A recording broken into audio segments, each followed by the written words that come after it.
Mr. Allard's Neighborhood. Small town feel with big time ideas. After all, you are entitled to Brad's opinion. Here's your host, Brad Allard. All right. Today we have Victoria Johnson. She's going to give us the bank account numbers and codes for all the passwords. No, you're not? Okay. Definitely not. I don't have them either. Yeah, no. We're going to talk about the budget because it's that time of year. It's that time. It does seem like it's just a never-ending thing, doesn't it? Oh, we're working on it continuously. You're Yeah. making amendments, or you're figuring out what you can look at for next year, what's going to go on the supplement potential list and what's not. Well, we're going to also talk about a few wild cards that have been thrown in the deck by our friends down in Austin. Oh, yeah. Oops, ouch. There you go. That is kind of pinching my ear. Okay, now I got it. Anyway, it seems like every 2 years when the legislature meets, we get this raft of new stuff, and Yeah. it's like, oh, geez. And they usually come due around September 1st, but... Like, this will be enacted.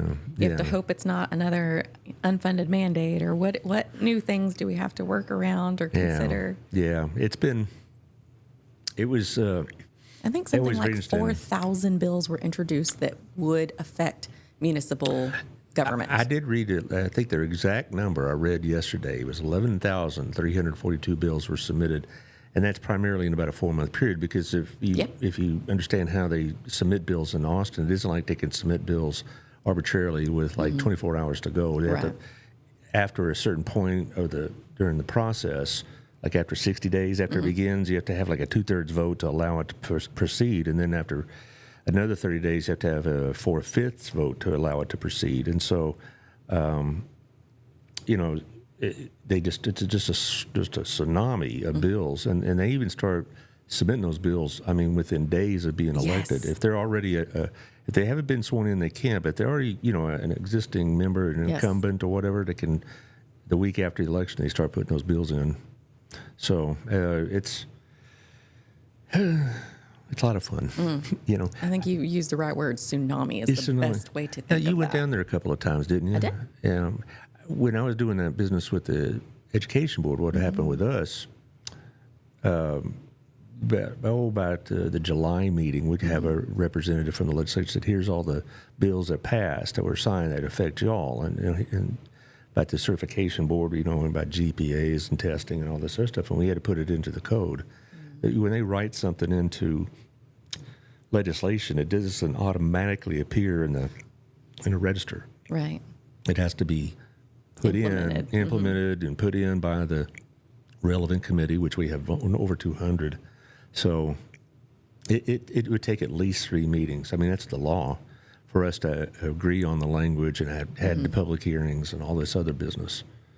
But there you go. Anyway, we're going to talk about that. At the very end, we're going to talk about the Burleson Opportunity Fund because it's getting close to October, and we have that big breakfast coming up. And, Yay. and a lot of people have heard about the Opportunity Fund, but they really don't pay much attention to it unless you have a graduating senior. Yeah, then they start paying attention. And it's like, wait a minute, let me review all the opportunities. Well, and it's one of the best things that we do. It really is, and I'm proud to be part of that group. It has tentacles in so many directions. Everything from economic development, the way we education as a whole in Burleson. There's so many benefits to it.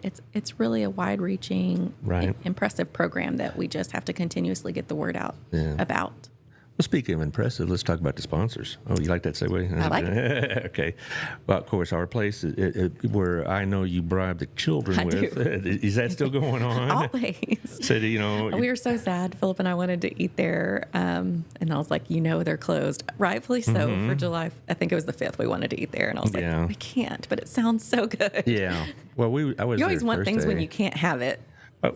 My men in my Sunday school class, we met there on Thursday, and I mentioned the fact, hey, y'all are getting the weekend off, and the young lady that was waiting our table was very, very appreciative. I'm sure. Because a lot of bosses, particularly in the restaurant business, aren't like that at all. And so she was really appreciative, and that's why she's been there long enough. She knows. It's really funny. She walks in and she goes, I know what you want, you want, and so ordering takes about 30 seconds. That's my favorite thing about local places. Yeah. is they know your order. They welcome you by name. That's the best part about small business. And at one time I tried to change it up. She said, nope, I'm not going to let you. I'm not. No. Sorry, sir. Yeah, it's all right. No, I've already put it in. Sorry. Also, Gina's, I really do like that place. I know it's like, oh, he's a sponsor. Of course you like that place. I really do like that place. It's good. Pizza's good. The music's good.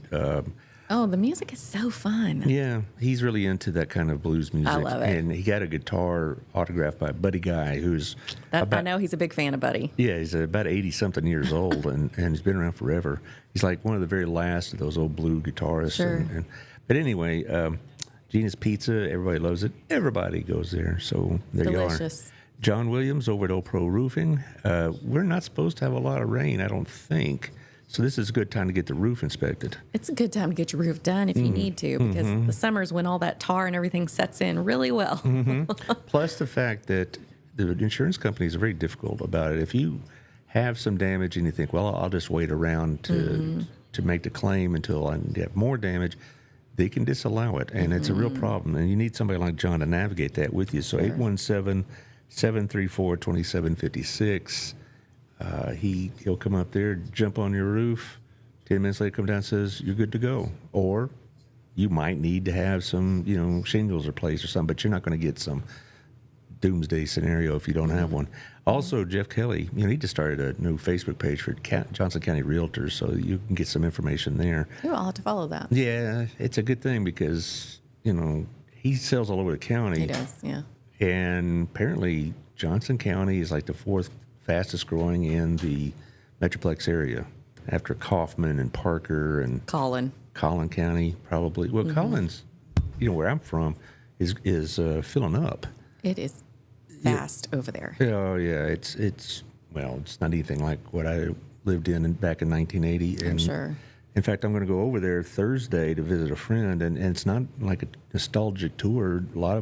Most of it, I don't recognize. So I know. It is like so new and different. We had a dance competition in the spring in Rockwall, and it was just like, same thing. Oh my goodness, it boomed over there.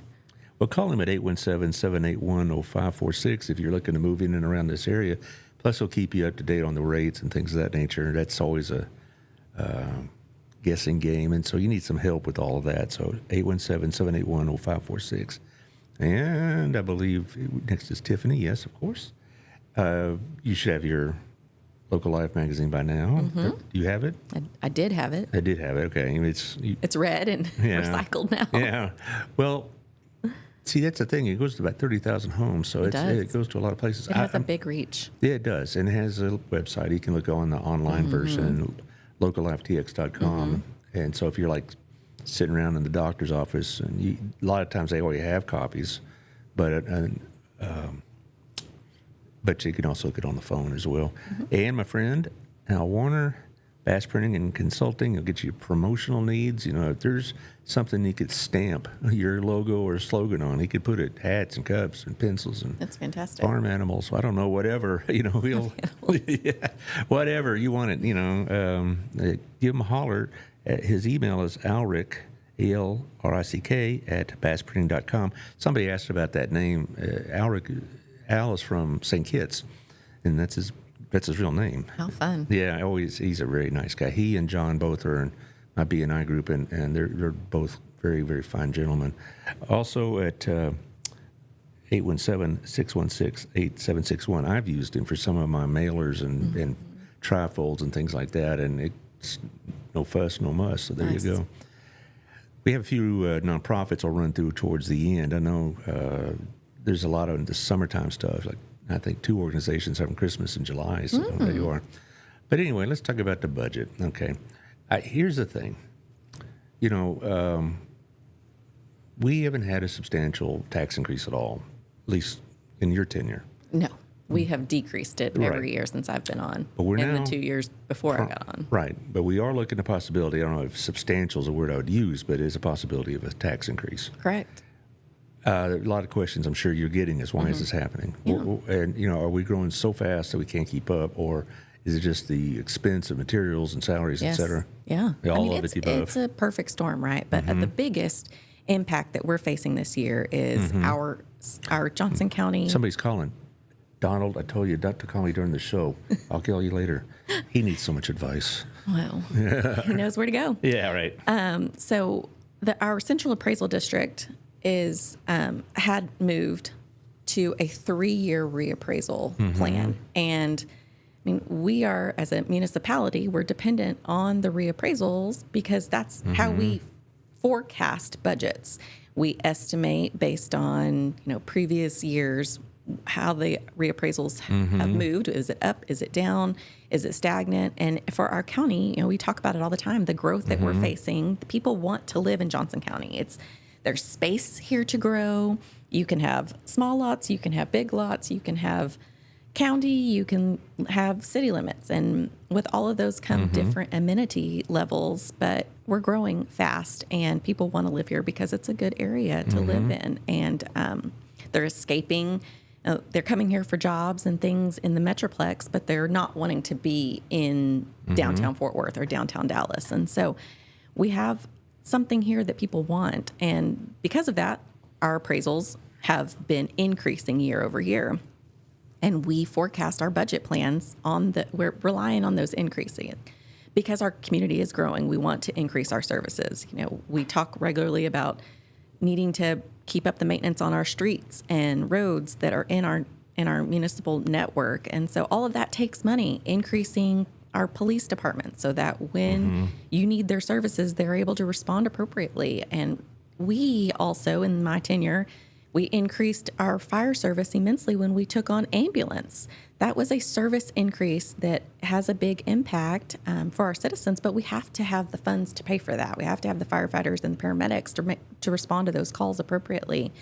So all of these things add up, but when we cannot have an annual reappraisal, basically that freezes everybody's taxes unless you sell or you have a significant home repair or remodel. Otherwise, your taxes are frozen, and therefore there's no growth there. And so we're essentially seeing a negative in our growth after you take into effect how many people will contest and that kind of thing. And so I think something like Johnson County, we were looking at something like a 3% decrease. And when we have needs that are growing, but the money pool that we have available to us is decreasing, it just doesn't add up.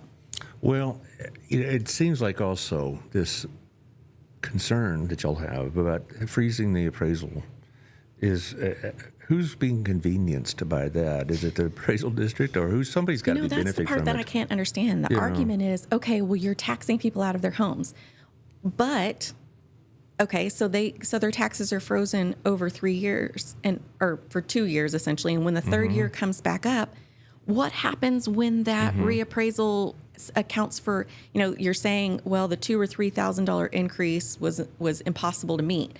Well, what happens when it's a $10,000 increase? Right. How are they able anymore to keep their home? And that's not our intent. We don't want to tax people out of their homes, but as a municipal government, we have a responsibility to provide things like safe roads to drive on and 911 services and public works, cleaning out stormwater drainages. And there's so much that we are responsible for providing to our citizens, and it comes at a cost. And until the state level has a different alternative, it's not going to be on the city of Burleson to come up with a different plan for how to fund these things. That's going to come from the state level. And if at some point in the future property tax goes away, they're going to have to propose an alternative. So until that, this is what we have to govern. These are the dollars that we govern on: property tax and sales tax. And equally, sales tax has been down. And we understand, I'm a homeowner in Burleson. I get, on one alternative, sure, I want my taxes to be reduced, but in a responsible manner. Can we pay for the things that my family enjoys? The park upkeep, the roads that we're driving on, the sidewalks that we're walking on, the water. I want to be able to brush my teeth when I turn the faucet and wash my dishes. And there's so much that I enjoy as a citizen of Burleson, but there's a certain level of that service that I expect too.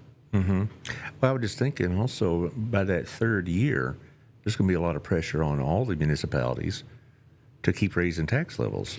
It's honestly like a balancing act that we really can't even comprehend yet. There's so much to take into consideration. But at the very end of the session, a Senate bill did go through that at the last minute, an amendment was tacked on that would require annual reappraisals.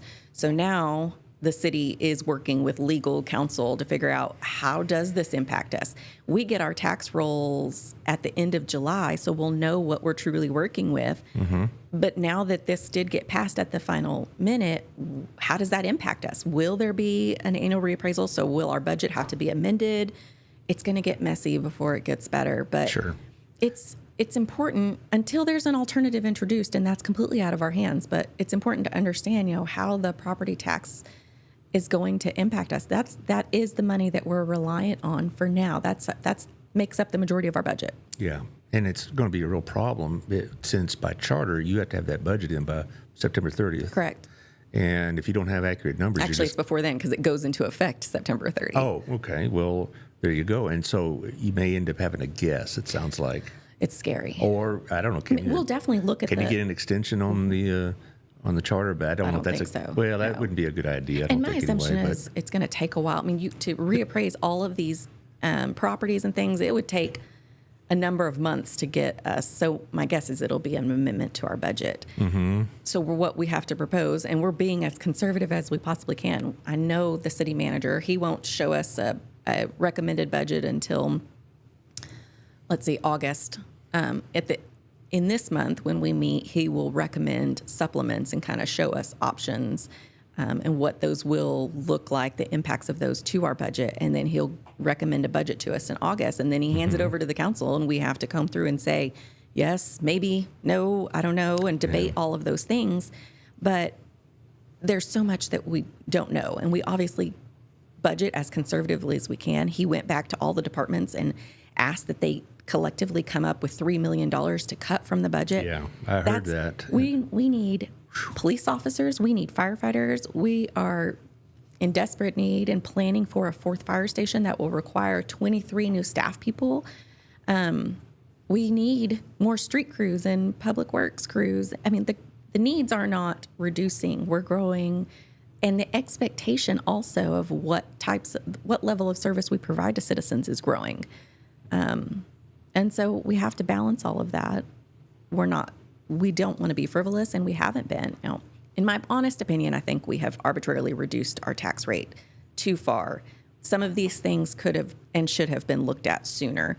We're now considering a stormwater drainage fee that could go into effect this coming budget year. And the money wouldn't be there for another year, but how much have we neglected when heavy rains come through, where that water is collecting, the streets that it's wiping out, the parks that it encompasses when it overflows. And unfortunately, in this last week, in the last few days, we have seen what impact not taking care of waterways and ensuring that water can appropriately move through town the way it's supposed to without serious damage. Right. Well, when I'm thinking about that budget, and the entirety of it, nothing's getting cheaper. Nothing. And as we grow, like you talk about all this new personnel, and so you're limited in how you can raise that funding. Now, Right. I know the school districts have a very tight cap about how much they can raise school taxes. Does that kind of cap exist for municipalities? Yes, Okay, absolutely. That's what I thought. We can only capture based on appraisals, we can only capture up to 3.5% of an increase. So let's say the increase was 10%. We can only capture up to 3.5% without having to go to voters. So Is that a possibility that might happen? No, everything we're looking at is not requiring us to go to the voters. Boy, that'd be fun, wouldn't it? It would be scary. But is it necessary? I mean, are we taking care of business like you expect us to? I don't hear a lot of complaints about it until maybe something happens that inconveniences them. But I rarely, if ever, hear conversations about, they're just wasting money down at City Hall, that kind of thing.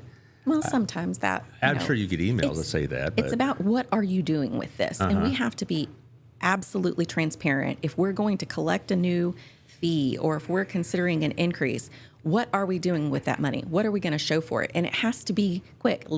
This time last year, you and I were talking about an increase to our street maintenance fee, our street maintenance budget, and what we were going to do with that. And then the pressure was on staff. Once we passed that, we increased the amount that we were going to start allocating toward street maintenance. We had to show for that. Put up a big sign that says, this is paid for this way. Look at us. We're putting your dollars to work. We're making the improvements. Is that law, or is that just good public service? It's good public service. We have to tell citizens what we're doing with their dollars. It's the appropriate and responsible thing to do. There's nothing, the city of Burleson has a long time had good policy about putting everything, our check registries online. You can look for everything, every check we write, all of our vendors, every bit of information of where we're spending dollars. Yes. And you probably have people that actually scour through that. Absolutely. Well, and even I've looked at it like, hey, hang on, did we pay that or not? Or I mean, it's there so that the public knows where we're spending their dollars. We owe you because it's your money.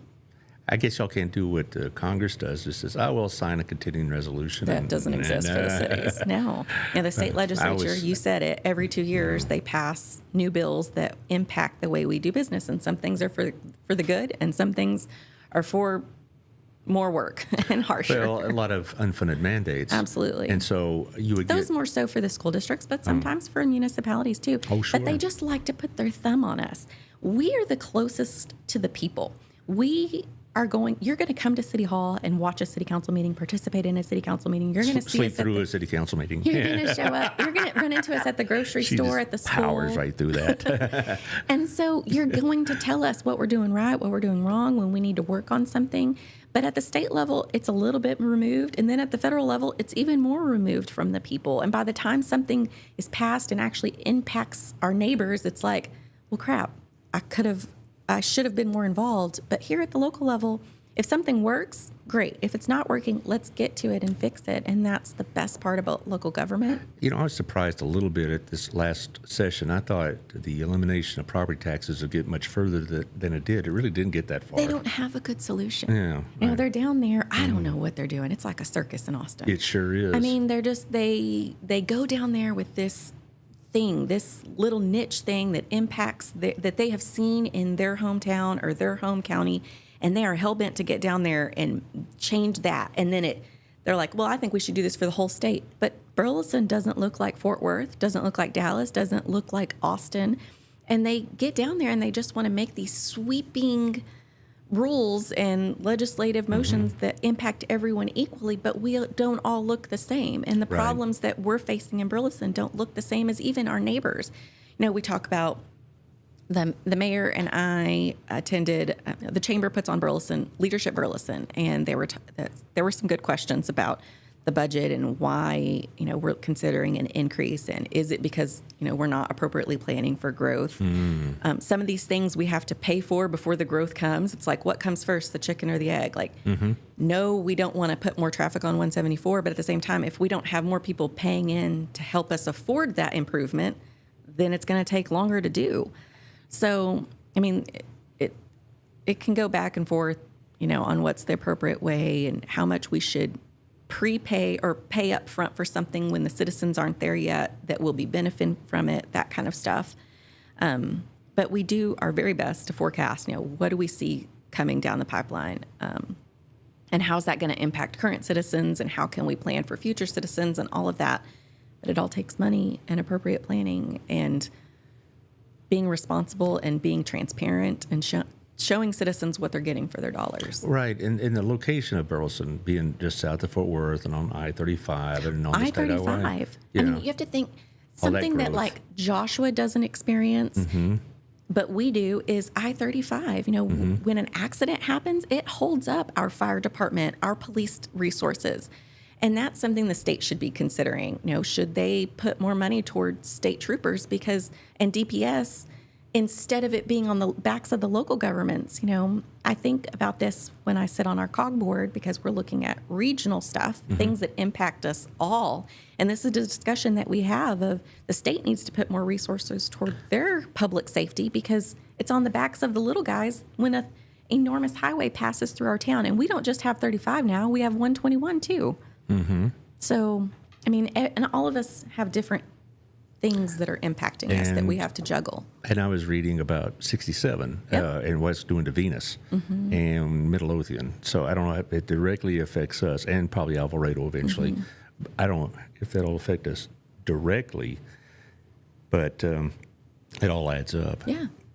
It's like that 917. traffic flow comes on to, passes through Burleson at some point. As much as we are the gateway for the growth from Fort Worth coming into Johnson County, we're equally Johnson County going into Fort Worth and heading north. I mean, we're this perfect storm of location, and it's great in some aspects because sales tax and other improvements that get to happen, but it's tough to plan for that.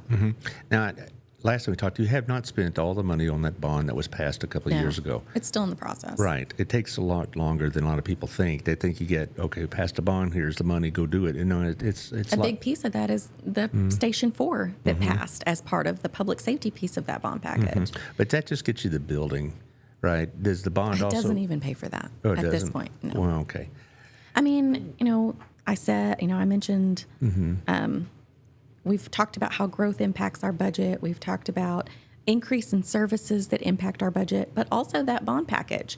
We, as a city, passed the largest bond package in our history, but simultaneously decreased the amount of taxes that we were collecting. And, I mean, in your home budget, if you spend more money on your credit card, you're equally going to see from your credit card statement that your minimum payment due increased. Right. And somehow we told citizens that we could pass this bond package, but it wasn't going to cost as much to pay it off, and that just doesn't make sense. We have to pay for our debts. We have to appropriately plan for growth, and how do you pay for those things long term? And all of those things are things we've been discussing, debating, and trying to adjust for, but we did a lot of things in a short amount of time and didn't adequately plan for how we're going to pay for it all. Well, I don't know if that's something I would criticize you about, because a lot of times, a lot of these things you can't account for. You're right. Yeah. You really can't. At the time, numbers looked different. Right, and you can't account for a year from now that construction cost goes up by a lot bigger percentage than you thought. You use the information you had at the time. That is the key. Yeah, and we can only make decisions as good as what's provided to us as a council. And there's been a lot of changes over the last couple of years within our city. Things that were uncovered that it's like, okay, now this is something we have to adjust for and plan for. This wasn't adequately given. All the details weren't given to us at the time. And so we made a decision based on what was given to us. And that's the hard part, right? We're not doing these jobs day in and day out. And I'm not criticizing staff's dealing with what they have, and they're making enormous strides. We're having to make hard decisions, but it will, we're doing good things. I'm really proud of our current city management. Tommy does a good job. Tommy does, and he's leading well. And, he was given this tray of like, okay, here you go, friend, and you've got to figure out how to make this work. And so the best part is we have a council now that's willing to have hard discussions, and we weren't when I first was elected. Right. We had a very dysfunctional council, and it was like, we're going to pass this to appease this person, and we're going to pass this to appease this person. I'm amazed sometimes when I look back at numbers of when I first got on council. I look at 4B alone was doing, it had it was so in the positive as far as the amount of money that was available to That's them. for the parks, right? Parks alone. Right, And you look at all these different funds that have whittled down over time, and we're appropriately spending funds, but at the same time, like we need to build some of that back up too. And so it's like you can take any one specific bucket of funding and go, okay, like let's review this over the last 5 years and how much it's changed, what looks different about it, what's not coming in that used to come in. Just like you said, we can forecast and we can do our best to plan, but then some things just are out of our control. Well, even world events affect us here. In terms of, you ask Dan McClendon, I'm sure he'll tell you construction materials have gone very much higher because of things outside of Texas even. Natural disasters and rebuilding, war-torn communities or whatever in foreign countries, et cetera, et cetera, et cetera. you can't forecast that. Yeah. And you can't forecast the fact that, we're growing faster than we expected, and we need more personnel, and they're going to be more costly if you want to keep them. If you want to keep them. Yeah, if you want to hire quality people, and things like that. And so I don't really get critical at all about that, because there's just so many things you can forecast accurately, and there's just going to be a few that just get away from you, and that's all there is to it. And we need to be flexible about that. That's true. We do have to be. And then, of course, you got every 2 years, the legislature goes down there and makes a change that we have to swallow. Waves their hand with some decree, And says, here you go. Yeah. Make this work. Yeah. Did they ever, by the way, pass that bill that would have restricted y'all's ability to control zoning? No, that didn't. And nothing of those ended up going through all the way. I hope not, because the problem I have with that is that they're looking at Austin and some of their very restrictive zoning laws and say, well, that must be a problem statewide, just like you were referring to earlier. And also, if they allow basically to put a second living unit on your property, they're looking at it, that's property rights. You're looking at it, well, that's more expense on our infrastructure. And they don't take that into account when they're down in Austin, being all philosophical about, being, having free property rights. They don't take into the fact you're going to have to, build sewer lines and electricity and provide services and whatever else, and it's on your dime. And so, so I'm glad it didn't pass, because it also would have made it more difficult for y'all to say, look, if you want to bring that kind of business into our town, we may not be able to stop you, but we don't want you, in our main zone. We don't want you near the schools or whatever else. I don't know what kind of business you would talk about, a vape shop or something like that. Yeah. Right across the street from Stribling. That wouldn't be very good, would it? One of the things that was most concerning to me is the density that they were looking at. Actually, there was some legislation that was introduced that had to do with making areas more dense. And we should be able to, as a city, decide areas that can handle that and, can move traffic, and areas that should be more rural and spaced out and slower development. I mean, because we're living it. This is our community, and we should determine how it's shaped. And that's the scary thing about Austin, is one size doesn't fit all. They can't pass edicts that say we all look the same, because we don't. Burleson's not growing the same that Grandview is. Well, I know this isn't practical or possible at all, but I think it would do them good to have sessions outside of Austin, because they have a real antagonistic relationship with the city of Austin. Sure. Because, it's, liberal, hippie, whatever. Yeah.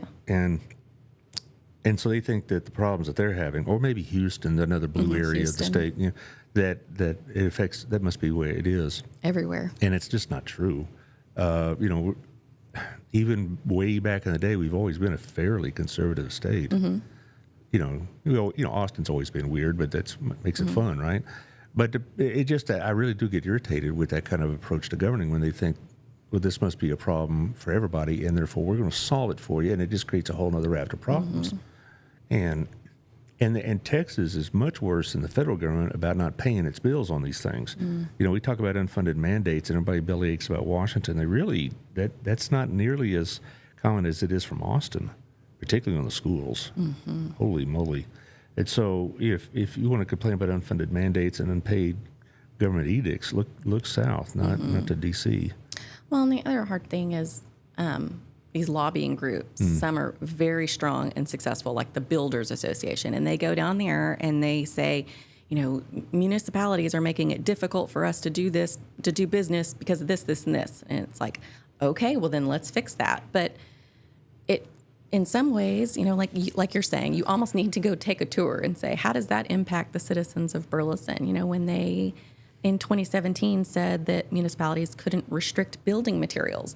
Okay, so except for certain areas like historic. So a entire metal building can be standing next to a brick and mortar, where's the sense? It's almost like you're taking away our ability to have identity as a community, and you're saying, that you can't they just felt like we were being too restrictive. And in some ways, maybe there's communities that were, there are going to be those one-off stories where it's like, okay, they just became a pickle to be a pickle. But when you're trying to make sure that your community has standards and things are built to withstand 20, 30, 50 years, and you want a certain grade of building materials used. Right, and you can't do that if it exceeds the states, right? Yeah. Right. Yeah. I mean, they just in 2017 said, no, we don't think you should have the ability to do that because you're being too restrictive. And I'm not going to say that some of those instances didn't occur, but why can't we target those instances instead of making these blanket rules for the entire state that says, no, like now you no longer have the ability to do those things. Well, we've talked more than once, and some of your colleagues on the council, about apartments. And a lot of people's concerns about them isn't just who's going to live in them, even though there is some of that. And I think that's a different conversation. Right.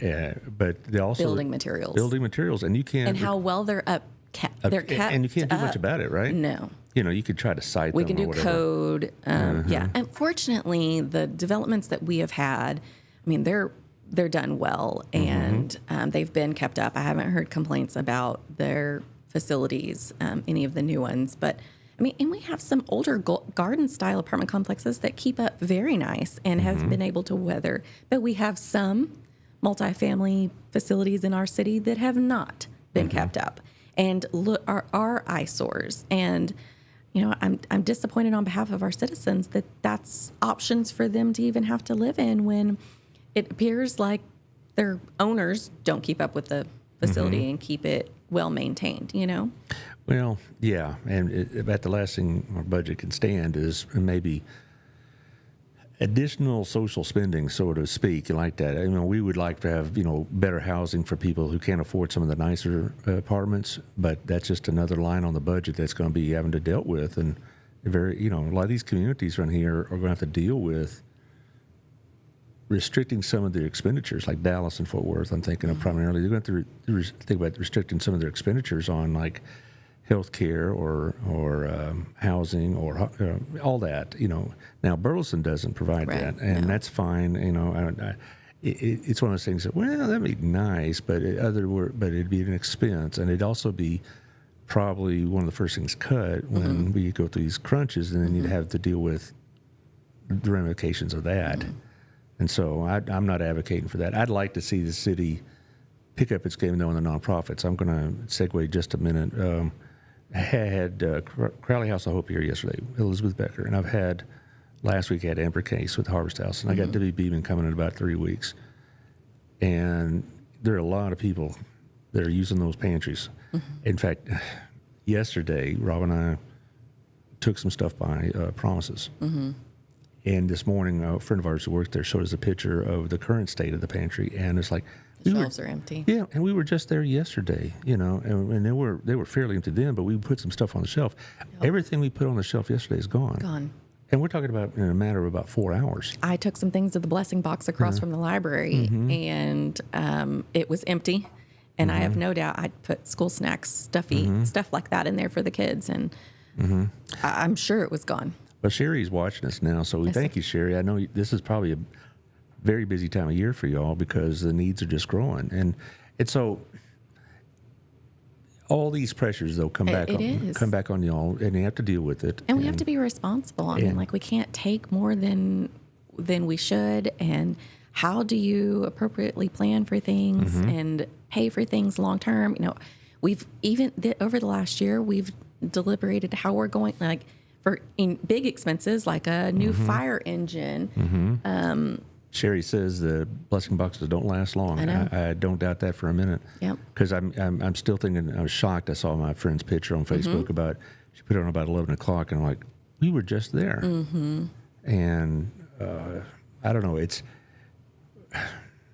it is a tough time because no matter who's in control in Washington, they're all going to tell you it's just, a golden era, and it ain't that way. It's not. No, it's not. When Biden was there, when Trump is here, there's a lot of people still having to struggle. Everything costs more. Yeah. But then it equally, we have to pay more to keep people employed and working. You mentioned a second ago to keep good staff at the municipal level. it's a battle. You know, you drive toward Plano and there's a billboard that says starting pay for police officers is like over $100,000. And it's like, then we invest in getting a new officer through our door. We send them to the academy. We do all of these things. And then, another opportunity might pop up and it's like, oh, that was, how do we hold on to people? How do we keep what we have? And that's happening all over in every single one of our departments. New opportunities present themselves and we're all kind of clamoring over each other as city levels to say, stay with us and how can we keep you? And same thing with the school system. Burleson was always about the middle level pay. And I taught here, even though I could have gone somewhere else, maybe a few more bucks, but I liked what I was doing and I liked who I was doing it with and that kind of thing. But when you're a younger teacher and you haven't made those connections yet, and you come in and get a job, and then you see Mansfield's paying about $6,000 more a year, or Birdville, boy, they pay really well, and it's like $12,000 more a year there. It's hard to keep them on the campus. And we need everything. When I go talk to Hill College students and the collegiate high school, I'm like, pretty much any line of work you're considering, we need you at the city level. We need engineers, we need welders, we need plumbers, we need firefighters, police officers, the obvious ones, but also all the people that do the drawings and infrastructure back work. We need all of you. Anything that you're considering, accountants, finance, we need it all. And how do we capture them before the bright, shiny lights of the corporate world grab them? Well, it's true. Well, you mentioned Hill College. This is a good opportunity to talk about the Burleson Opportunity Fund. Yeah. We have the breakfast coming in early October. Yes. The exact date escapes me. It's like I think it's the 9th. The 9th. Thursday the 9th. Yeah, it's a Thursday. I remember that much, but yeah.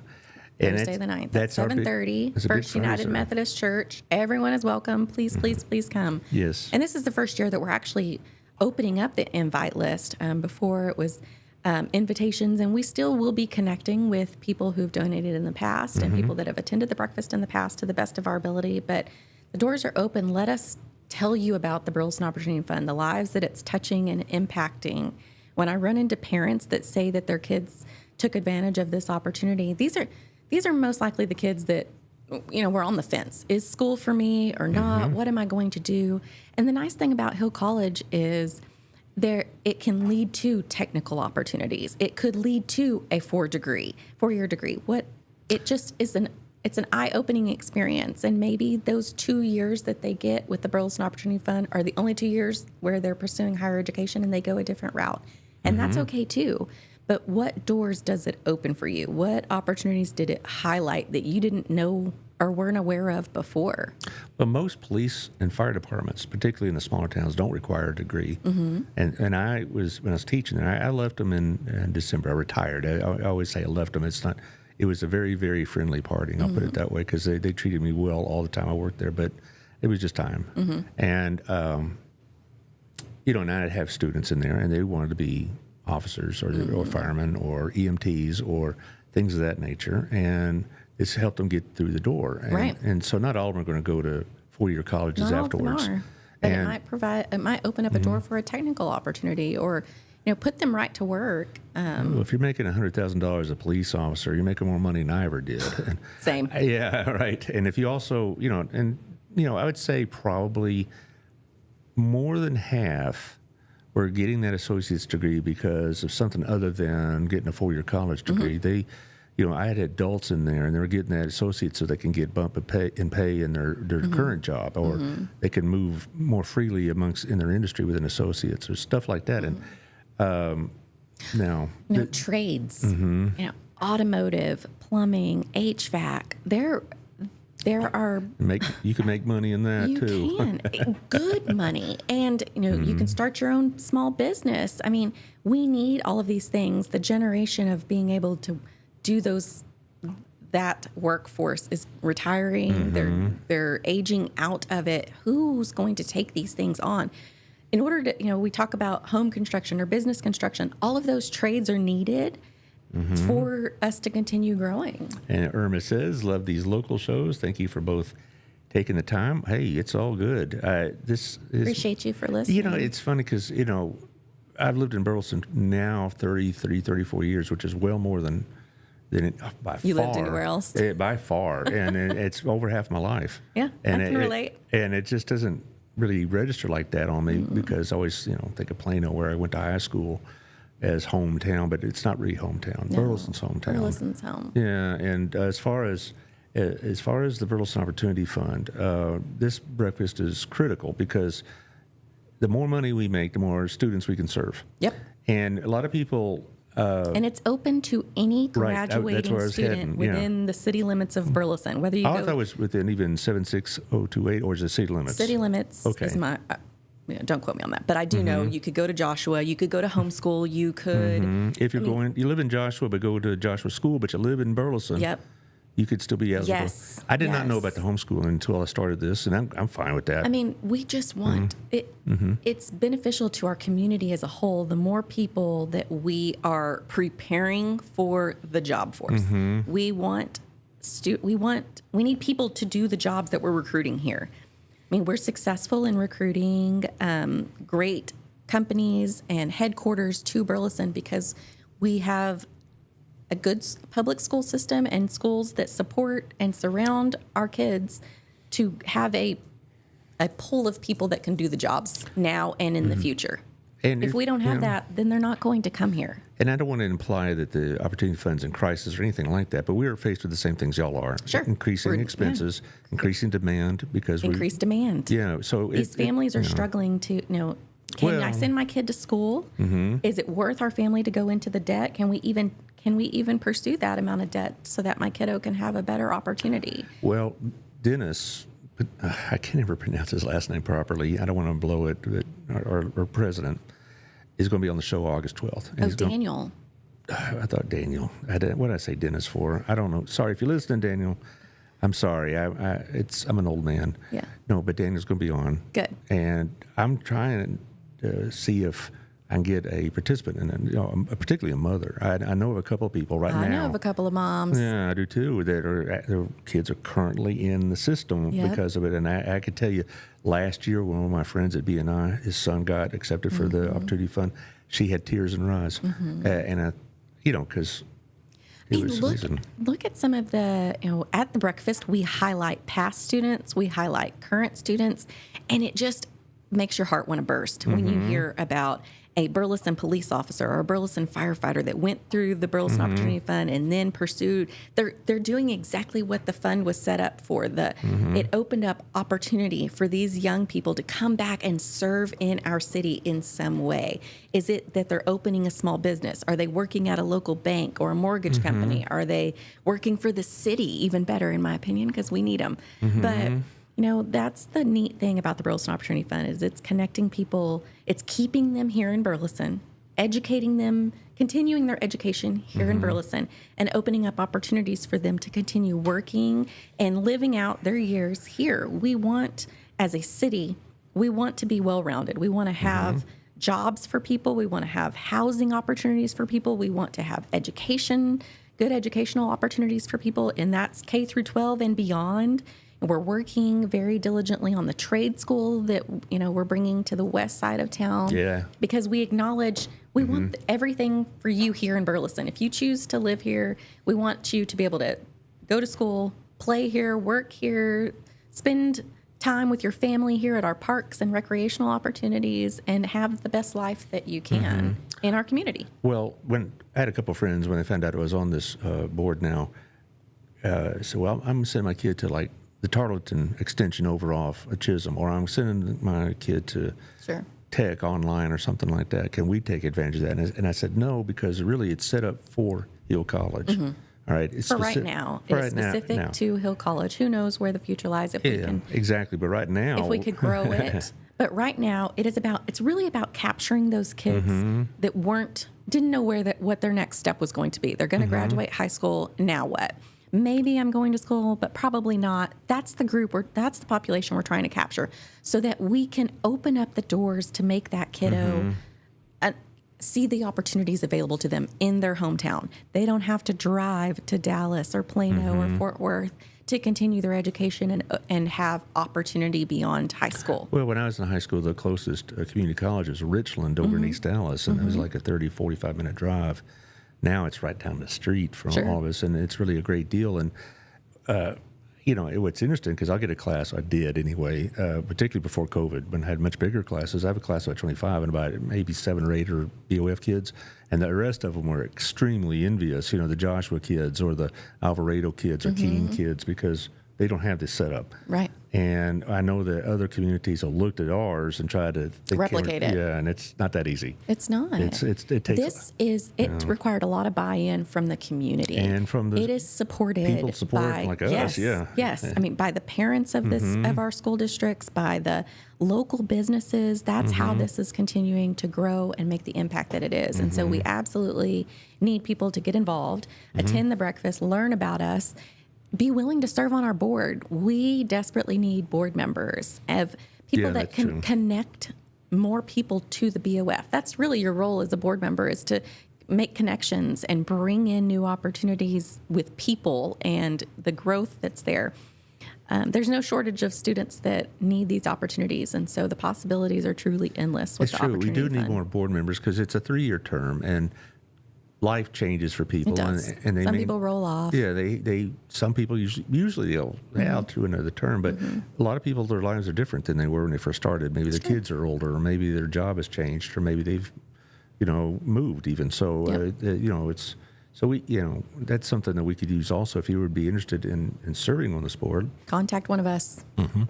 It's a great board. It is a good board, and it's an impactful board. And the things that we're doing has such a trickle-down effect of, you invest in an individual and open up more opportunities, then that's just beneficial for all of us in Burleson. Another small business pops up. Another individual becomes a technician for HVAC or whatever it may be. That benefits all of us as a community. Yeah. Well, I'd like to run through a couple of nonprofits because, they are pretty busy in the summertime. And I've already mentioned about the food pantries, how they are very much in need. In fact, next week, if you roll that one for the House of Hope, there it is. It's Christmas in July for them next week, starting on the 15th. They have some open evening hours, and it's kind of like an open house kind of thing and all this. But the whole week of next week, they'll be open for not just for donations, but for people to come see what they do. Elizabeth was on yesterday, great show. Bless her heart. She really does good work over there. And so it's going to be Christmas in July for the House of Hope. It's always, like I said, all three of our main pantries need it. I think that's great when you open up your doors and you let people come figure out what you're all about. Right. And every time I have them on the show, ask them, how's the demand? And every time they've answered, it's grown. In fact, Elizabeth said they served more people this past June than they have in their history for a month period. And I talked to the Promises people, and they said they rocketed up, and they have been slowly increasing from that point ever since. And Harvest House, same thing. Also, we do have another Christmas in July. Oh, wait, I forgot. Back to school. Oh, I forgot this for Elizabeth. Sorry, dear. Yeah, at Alley Cats, a back to school bash. Alley Cats has really ingratiated themselves to the community. They really have integrated us, get rid of the word I meant, but they have ingratiated us with us because they really want to be part of the community. And so on August 2nd from 10 to 2, there's a back to school bash, and they have giveaways and things like that. And I've heard about this dunk tank. The mayor's putting himself in there. We have some officers, I think, that are going to put themselves in there. Oh, boy. How about you? No. Okay, good. I don't need to look like a drowned rat. But there's going to be some stuff going on, some inflatables, along with all the other games. That's awesome. I believe also there's one more for Crowley House of Hope. If I remember. And that one benefits the Crowley House of Hope. Right. And this does also. They're having a back to school, for backpacks and school supplies. I'm sure your kids, you'll go get their list, and it's always lots of fun to go buy school supplies. But it costs. It costs money now. Yeah. I remember going and, when I was like 7, and I go get the pencil box and I didn't know what a protractor was or a compass was, but we had to have it for some reason. You're right. But anyway, they're going to have some backpacks and things of that nature. You need to call and register for this one. And uniforms and clothing. Yeah.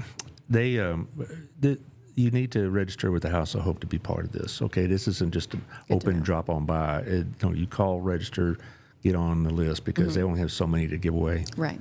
And I know Harvest House does something similar with Little Red Schoolhouse, so get registered with them. They don't do it quite like that. They do it kind of like this now. Okay. But, I remember we used to have Little Red Schoolhouses, right? And you drop off supplies and such, but they don't do that as much as they used to. Horse House does something similar to this, where they get stuff together and they have people register and stuff like Yes. that. Is any others? I do know there's a Christmas in July for our friends at Next Step on July 26th, which is a Saturday. Come by and drop off a new toy, and Santa will be there. Cute. Yeah, he's going to be sweating like a dog, unfortunately, unless he's got Maybe he has his summer gear on. Yeah, I hope so, but still. He'll be there, so you can drop by and drop it off. Also, August 1st, we have Roundup for Writers. I love this event. Yeah, and look who the chair is, right? I mean, Miss Patsy Dumas is the honorary chair. I know, This is a fun one. It's out at River Ranch in Fort Worth Stockyards, and it's a great event. They had good music last year. You've been to this one before? I have. Okay. Wings of Hope. I mean, the equine therapy always amazes me. They can help people who of all different needs. Is it emotional? Is it mental? Is it physical? Right. And they will help you. And these horses do some magic. I bet you know this lady, Martha Rice Russell. Great I love Miss information. Martha. Thank you both. No problem.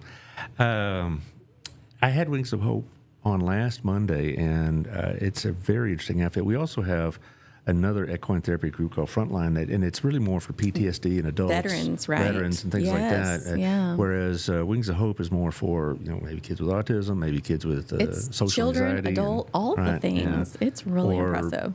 Yeah, there's several that have certain motor skill problems and things like that. So Yeah, put on your cowboy chic and come support them. They're a fun one. we got lots going on. Do we have any more coming up? Not to know of. Okay. No Also, graphics for them yet, but Okay. I'll grab some. Okay. Also, our friends over at The Journey have been promoting the show, so hopefully you'll get some traffic on this. Rich Hooper, will tell people, hey, this is what's on the neighborhood today. If you're interested, helpful. it is helpful because he does good work. It's my wife's favorite radio station, so I have to hear it whether I like it or not. But no, I So like you it. definitely like when you're listening and you hear a plug for yourself. Well, usually it's on his show in the morning, and I'm trying to get up more earlier, but it's tough. 88.3 The Journey Old Doe is a good place to It is good. to land on. Also, community radio tonight will have this show on at 6. At 1 o'clock today, I'll have yesterday's show with Elizabeth Becker. So at 1 o'clock, Elizabeth. 6 o'clock, you'll be on. Also, again, tomorrow, you'll be on at 1 o'clock. Also, I believe, great hits from the 70s at 4 o'clock. I try to do like a drive time thing, stuff like that. Appreciated. Yeah. I'm not in the car very often during those busy times, but when I am, it's nice when I can just zone out and listen to some tunes. That's it. But in my station, all the ads are local. Like, I have 3 that are running Old Pro and Bass, and also for this new Montessori school that's going to be I've coming seen up. some stuff about that. Well, you'll hear some stuff next Cool. Monday. She'll be on. Sarah Kyle Ross will be on, who's starting this thing over at the Christian Church. And so we'll be talking about that. And then Tuesday, I'm going to rant about the big, beautiful bill. It's time to rant. Good luck. Good luck on that. But it's more complex than either party will tell you. It's one of those things that, Trump will say, Republicans say, Sure. it's the greatest thing science since the Magna Carta, and the Democrats saying it's a pact with Satan, and really it's more in the middle, as always all these things are. And but you have. I've read a lot. I don't Yeah, know. It's pretty muddy. Yeah, it is. But it's got things that concern me, and got some things that I think need to be addressed. I'll put it that way. Well, I'll be listening. Okay. Anyway, what else is going on? Hey, Josh, you going to be all right today? You got a busy schedule? A little bit. You got Nothing too bad. You got Jonathan coming on Take Back Your Joy today? Got a Jonathan Moore coming in here in a bit, and That's always a party. All right. he's great. Anyway, thank you for your time. Thank you. You I'm know. looking through my list to make sure there wasn't anything else I was supposed to plug. But How do you do it? I mean, we didn't even get to the part about your job on the COG. Goodness. it's fun. I've had one meeting. I've led one meeting. Yeah. We're doing good things, having good discussions. That's more important than a lot of people realize, though, because it's going to it's put us. extremely impactful. Yeah, it's going to help us with Because some the of our things roads. that happen, right? Yes, transportation, a big area, economic development. There's so many areas that the COG touches, and but the things that are happening in Burleson, it's not just Burleson, and so it's helpful when we work together as a region and share ideas and conserve resources and dollars and make bigger impacts if we're doing it together. Okay. Well, good. I got to get going. That phone call actually is from my insurance company. Good luck. Well, No, it's Texas Farm Bureau. They're easy to deal with. They really are. Insurance rates are another thing that have skyrocketed. Yes, and it does affect the cities because you got to do that too. It does. All right. Have a good one. Appreciate you having me. No problem. We'll see y'all next week.